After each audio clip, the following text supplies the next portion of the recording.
حضرت مولانا مظفر حسین صاحب کاندلوی رحمۃ اللہ علیہ، یہ حضرت نانوتوی رحمۃ اللہ علیہ کے پہلے مربی تھے. کہیں تو ایک چھوٹا سا واقعہ ان کا بھی یاد ہے، وہ بھی سنا دیں. ہندوستان میں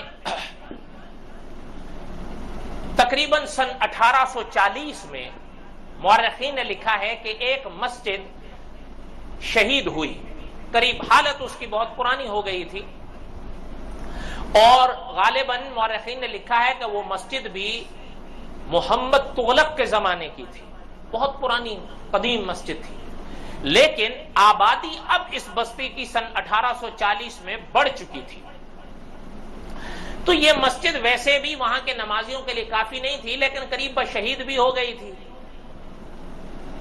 تو اب جب بالکل ہی مسجد استعمال نہیں کر پا رہے تھے وہ حضرات، تو مشورہ ہوا مسلمانوں میں کہ مسجد ایسا کرتے ہیں کہ جو بستی سے سڑک گزرتی ہے تو بستی کے دوسری طرف ہم مسجد بنا لیں، جو جگہ پڑی ہے اتفاق ہو جائے جن کی ہے. انہوں نے کہا میں دے دیتا ہوں مسجد کے لیے، خانہ خدا کے لیے، تو وہاں مسجد بنا لی جائے.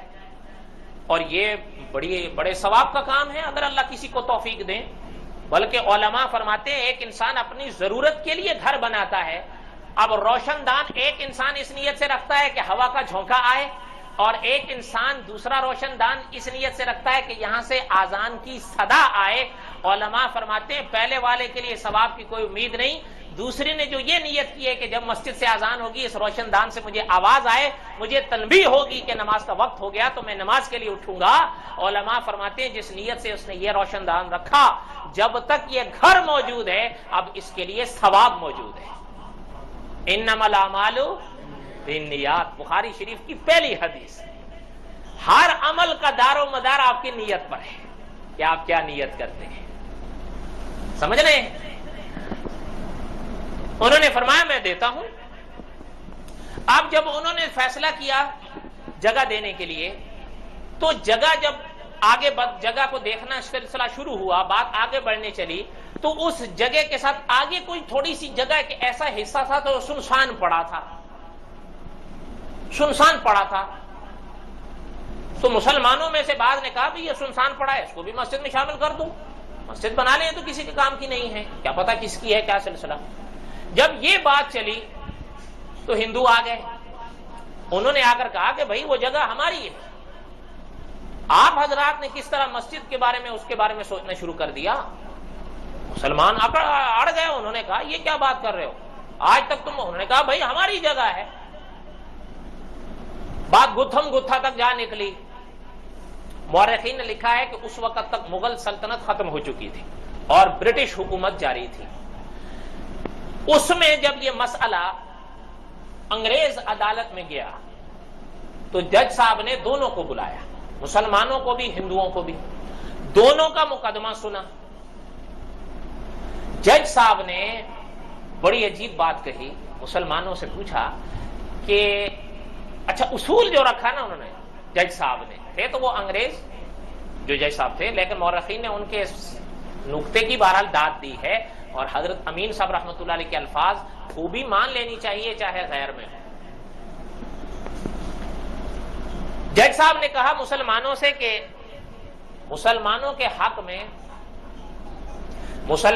حق میں جب کوئی ہندو گواہی دے گا تو پھر میں دھیان دوں گا، اور ان کے حق میں اگر تمہارے میں سے کوئی گواہی دے گا تو پھر میں دھیان دوں گا.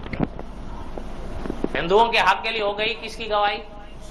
اور مسلمانوں کے لیے. جج صاحب نے مسلمانوں سے پہلے پوچھا کہ آپ کو کسی ہندو سے گواہی کی امید ہے؟ آپ اس کا انتخاب کر لو، میں اس کی رائے پہ ذرا غور کروں.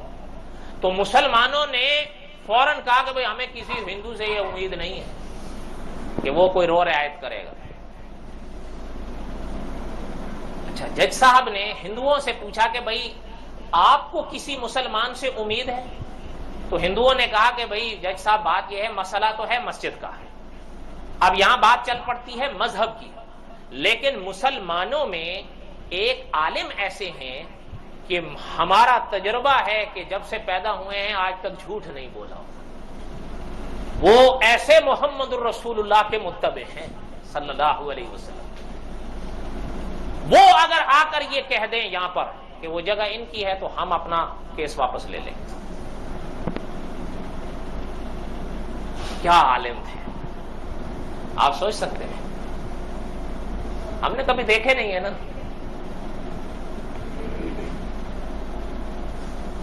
اب جب ان کے پاس جج کا پیغام گیا تو مورخین لکھتے ہیں ان کو جب پیغام دیا گیا کہ آپ آئیے, تو مولانا نے پیغام لانے والوں سے فرمایا کہ بھائی میں نہیں آؤں گا. اس کی وجہ یہ ہے کہ اس قوم کا ظلم دیکھ کر میں نے قسم کھائی ہے کہ میں کسی فرنگی کے چہرے پر نظر نہیں ڈالوں گا, یہ میری قسم ہے. وہ ایلچی واپس آ گئے, انہوں نے جج صاحب سے کہا تو جج صاحب نے کہا کہ ان سے کہیے آپ کو گواہی دینے کے لیے ہماری صورتیں دیکھنے کی ضرورت نہیں ہے, ہم پردے کا اہتمام کر دیں گے. میری صورت بھی آپ نہیں دیکھ پاؤ گے, بس آپ آؤ, بھلے رخ دوسری طرف کرو, پیٹھ ہماری طرف کرو, لیکن آپ کی ایک زبان کی جنبش سے اگر اتنا بڑا مقدمہ حل ہو رہا ہے. بلکہ معاذ مورخین نے لکھا ہے کہ جج صاحب نے قرآن کریم کی آیت لکھ کر بھیجی تھی کہ جب آپ کو گواہی کے لیے بلایا جائے تو آنا چاہیے. یہ تو اللہ کلام پاک میں فرماتے ہیں, یہ مفہوم تھا اس کو. کوئی بات سمجھ میں آ رہی ہے؟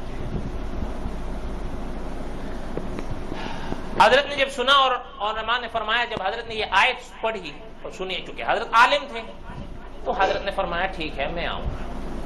اب جس دن پیشی تھی اس دن حضرت تشریف لائے, تو علماء فرماتے ہیں جس جگہ وہ مقدمہ تھا تو حضرت الٹے پاؤں آئے چل کر, بالکل رخ نہیں کیا اس طرف, پیٹھ تھی اس طرف, کھڑے ہو گئے.